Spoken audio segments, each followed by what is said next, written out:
Thank you very much. Thank you. Any questions? Mr. President, do you think that NATO countries should shoot down Russian aircraft if they enter their airspace? Yes, I do. Mr. President, any update on your talks with President Putin? Are you still trusting? I'll let you know in about a month from now, okay? President Mr. Trump, your President, are message you to willing the... to provide Ukraine with the security guarantees the same way as European allies? Well, that's later down the road. We'll be talking about that. Hopefully, we'll be in a position to talk about that a little bit later on. It's a little bit too early to answer Why that do you question. think Mr. Putin is Yeah, not go going ahead, to meet please. with both of you? President Trump, your message to President Orban, who's refusing to stop buying Russian oil. Well, he's a friend of mine. I have not spoken to him, but I have a feeling if I did, he might stop, and I think I'll be doing that. What progress do you think has been made on ending Russia's war against Ukraine since the last time you saw President Zelensky? Well, the biggest progress is that the Russian economy is terrible right now. It's, as you know, it's crashing. And that, frankly, Ukraine is doing a very good job of stopping this very large army. It's pretty amazing. You know, this is a war that should have ended in 3 days, 4 days. People said it was going to be very quick, and you got to hand it to the Ukrainian soldiers and everybody involved. It's still going on, and that's not a good thing for Russia. This was supposed to be quick, and so, you know, Russia doesn't look very distinguished, having taken 3.5 years now, right? It's about 3.5 years of very hard fighting, and it looks like it's not going to end for a long time. Mr. President, have you been briefed on the latest alleged drone incursion to Denmark? What do you think of that? And Where are they? To Denmark, Copenhagen. Denmark is saying that there were some drones at the airport, possibly Russian sabotage. What's your response to that? Will the U.S. have a material? Well, I have no response until I find out exactly what happened. I know about it, but they don't know what happened. But we're going to find out very soon. Sir. Would you back up NATO allies? You said that you thought that they should shoot down the Russian aircraft. Would you back them up? Would the United States help them out in some way? Depends on the circumstance, but, you know, we're very strong toward NATO. NATO stepped up. You know, when they went from 2% to 5%, that was great unity. Trillions of dollars is being pumped in, and they're paying us for the weapons that we send. But that was a big day. That nobody thought a thing like that could happen. You had countries that weren't paying 2%, and now they're all paying 5%. That's a lot of money. It's a lot of weapons they're buying, and they're buying them from us. They're buying them from the U.S. You know, in the old days, Biden gave them everything, gave them $350 billion worth of money and weapons. That's a lot of money and a lot of weapons, and we got really not much for it. We gave the money to Ukraine to fight, and they've proven they're very brave. I mean, look, they're fighting, and this is a war going on 3.5 years, and people thought it would be over quickly because Russia's a big military power, and Ukraine, I tell you, they are good fighters. Got to hand it to them. They have a lot of courage, a lot of guts. Thank you very much, everybody. Thank you.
Nie ma powodu. Wystarczy nam ten jeden realny na wschodzie.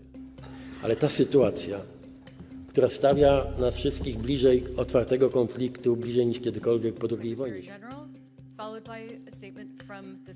What happened on Wednesday was not an isolated incident. Russia's recklessness in the air along our eastern flank is increasing every inch of Allied territory. And today, General Kinkowicz and I are here to announce that NATO is launching Eastern Sentry to bolster our posture even further along our eastern flank.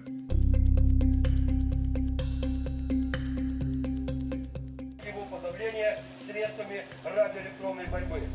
Имея штатное вооружение объектами, поражение для них являются бронированные объекты и скопления пехоты, что позволяет их уничтожать. Анализ ведения современных вооруженных конфликтов показывает, что на сегодняшний день за одни сутки бригада может применить сотни FPV, используя рельеф местности. С учетом имеющихся данных, полученных от операторов, беспилотных летательных аппаратов, дальнейшей изоляции поддержки действий своих войск на поле боя в статичной глубине применяется штурмовая авиация. Является важнейшим фактором обеспечения безопасности. 1500 метров. Он автоматически засекает цель. Летательные мишени, полетные мишени. Вы сами где-то применяли? Когда поняли, что эффективнее в борьбе с дронами, чем расходом оружия, ничего нет? Цель учения заключается в том, чтобы отработать все необходимые элементы по безусловной защите суверенитета, территориальной целостности, защиты от любой агрессии союзного государства. Корекції для того, nie narażając założenia, czołg może operować w terenie zatrutym, skażonym, niepromieniowanym.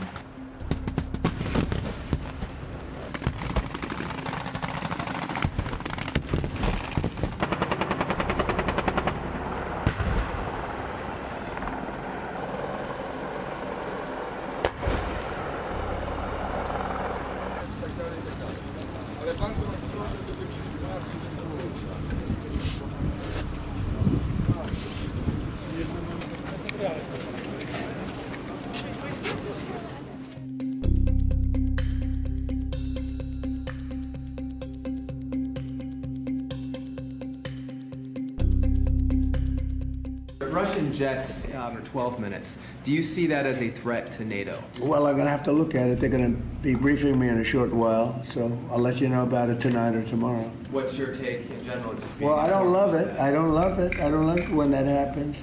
It could be big trouble, but I'll let you know later. They're going to brief me in about an hour. And a follow-up.